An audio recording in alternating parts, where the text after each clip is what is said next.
ఆర్థిక ఇబ్బందులు కలగకుండా ఉండాలంటే ఇలాంటి చోట డబ్బు పెట్టకండి. వాస్తు ప్రకారం మనం అనుసరించడం వలన ఎంతో మంచి ఫలితం కనబడుతుంది.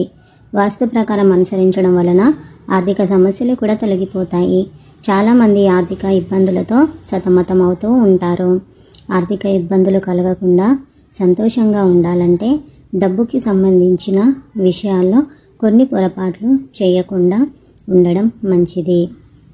మరి డబ్బుకి సంబంధించి ఎలాంటి పొరపాట్లు చేయకూడదు, డబ్బుల్ని ఏ దిశలో పెట్టాలి, ఎక్కడెక్కడ డబ్బులను దాస్తే చెడు ఫలితం కనబడుతుంది వంటి విషయాలను మనము ఇప్పుడు ఈ వీడియోలో తెలుసుకుందాము.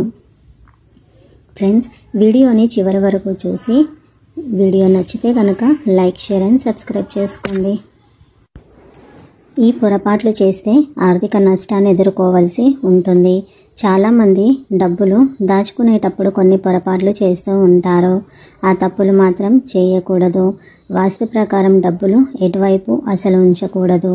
వాస్తు శాస్త్రం ప్రకారము డబ్బులు దాచుకోవడానికి కొన్ని నిబంధనలు ఉన్నాయి. డబ్బులు దాచేటప్పుడు ఏ దిశలో పెట్టకూడదో తెలుసుకొని పాటించడం మంచిది. డబ్బుని ఎక్కడెక్కడ పెట్టడం వలన మనము ఆర్థికంగా నష్టాలను ఎదుర్కొంటామో తెలుసుకుందాము. చీకటిగా ఉన్న ప్రదేశాలు. వాస్తు ప్రకారము చీకటిగా ఉన్న ప్రదేశాలలో డబ్బులను దాచుకోకూడదు. ఇలాంటి చోట డబ్బుని పెట్టడం వలన ఆర్థిక నష్టాలని ఎదుర్కోవాల్సి వస్తుంది. చీకట్లో డబ్బుల్ని పెట్టడం కూడా సానుకూల శక్తి తొలగిపోయి ప్రతికూల శక్తి ప్రవహిస్తుంది. అదేవిధంగా దక్షిణం వైపు. వాస్తు ప్రకారం దక్షిణం వైపు డబ్బులు దాచుకోకూడదు. దక్షిణం వైపు డబ్బులు దాచుకోవడం వలన ఆర్థికంగా ఇబ్బందుల్ని ఎదుర్కోవాల్సి ఉంటుంది.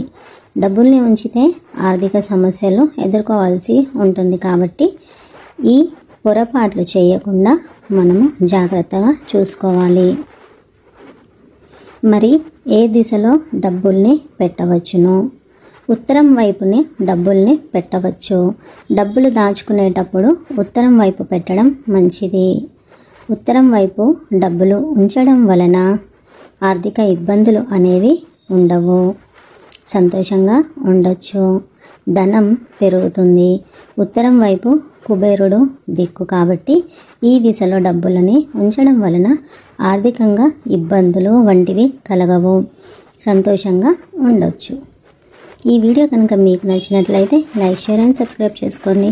మరొక మంచి వీడియోతో మళ్ళీ కలుద్దాం. శ్రీమాత్రే నమః.